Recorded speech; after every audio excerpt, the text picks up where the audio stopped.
pas là, c'est moi qui recule, c'est personne qui recule. Ça fait 5h30, je suis là.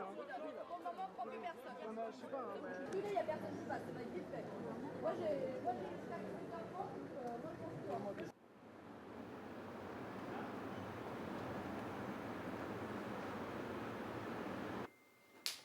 Donc totalement impossible avec la meilleure volonté.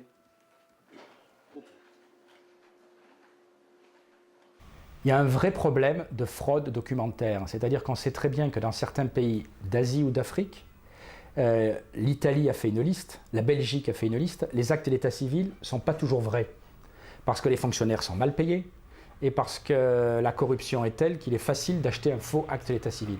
Eh bien, ce qu'on demande simplement, c'est que le respect à la vie familiale soit garanti. Les parents ont le droit de vivre avec leurs enfants, mais à condition que ce soit vraiment leurs enfants, soit biologiques, soit adoptés.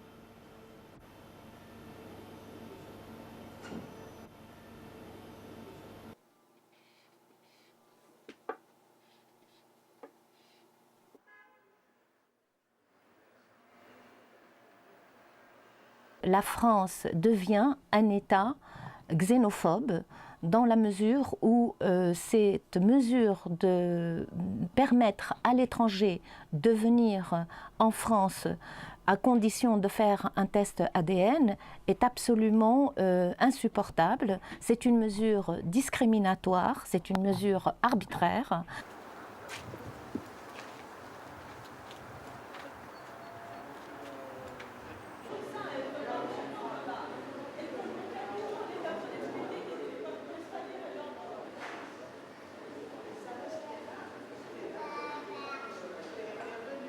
This DNA technique is very important.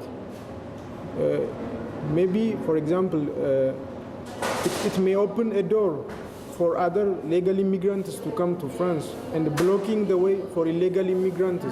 So I personally support.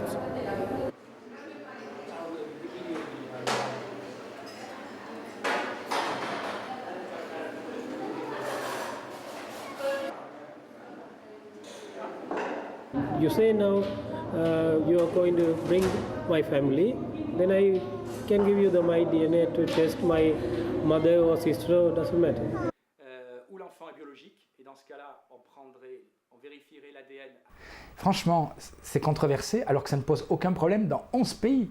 Je cite toujours ces pays, mais au Danemark, pays scandinaves, en Suède, en Finlande, aux Pays-Bas, qui sont des pays où la liberté individuelle est aussi bien respectée qu'en France, peut-être mieux.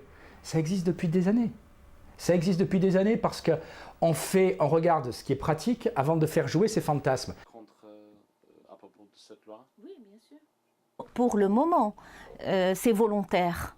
Mais demain, ce sera obligatoire.